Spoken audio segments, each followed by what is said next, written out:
Selamat pagi untuk kita semua. Perkenalkan, nama saya Roja Octavia Lelo, NPM 22190015, Prodi Administrasi Negara semester 5A. Di sini saya akan menjelaskan sedikit tentang proses pengendalian manajemen sektor publik. Baik, saya langsung menjelaskan. Proses pengendalian manajemen sektor publik. Proses pengendalian manajemen pada organisasi sektor publik dapat dilakukan dengan menggunakan saluran komunikasi formal dalam organisasi meliputi rumusan strategi, perencanaan strategi, penganggaran, operasional atau pelaksanaan anggaran, dan evaluasi kinerja. Sistem pengendalian manajemen suatu organisasi dirancang untuk mempengaruhi orang-orang di dalam organisasi tersebut agar berperilaku sesuai dengan tujuan organisasi.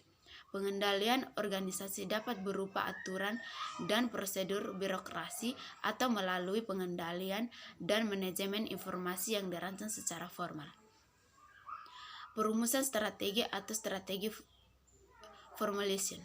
Perumusan strategi merupakan proses penentuan visi, misi, tujuan, sasaran, target atau arah dan kebijakan, serta strategi organisasi.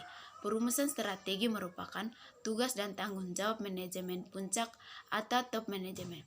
Menurut ahli Olsen dan Eddy 1982 menyatakan proses perumusan strategi terdiri atas 5 komponen dasar, yaitu yang pertama, pernyataan misi dan tujuan umum kondisi dirumuskan oleh manajemen eksekutif. Yang kedua, analisis atau skimming lingkungan terdiri dari pengidentifikasian dan pengukuran.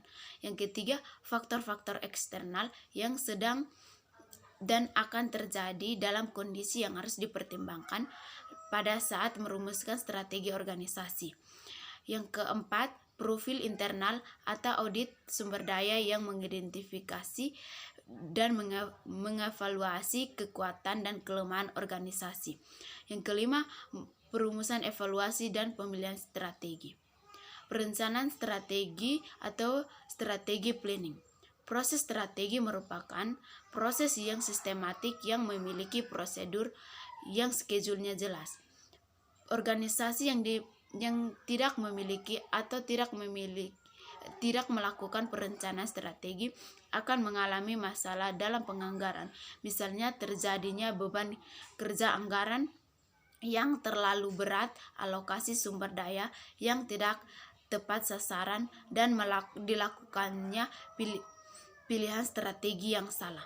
Organisasi dilakukannya manajemen strategi pada organisasi publik menuntut adanya strategi vision, strategi thinking, strategi leadership, dan strategi organization. Manfaat dan tujuan perencanaan strategi bagi organisasi. Manfaat perencanaan strategi bagi organisasi adalah sebagai sarana untuk memfasilitasi terciptanya anggaran yang efektif, sebagai sarana untuk memfokuskan manajer pada pelaksanaan strategi yang telah ditetapkan, sebagai sarana untuk memfasilitasi dilakukannya alokasi sumber daya yang optimal.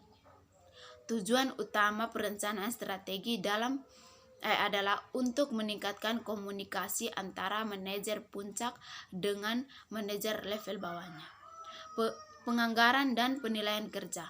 Yang pertama, penganggaran. Apabila tahap perencanaan strategi telah selesai dilakukan, tahap berikutnya adalah menentukan anggaran. Tahap penganggaran dalam proses pengendalian manajemen sektor publik merupakan tahap-tahap yang dominan. Yang kedua, penilaian kerja. Tahap akhir dari proses pengendalian manajemen adalah penilaian kerja. Penilaian kerja merupakan bagian dari proses pengendalian manajemen yang dapat digunakan sebagai alat pengendalian. Sekian dan terima kasih.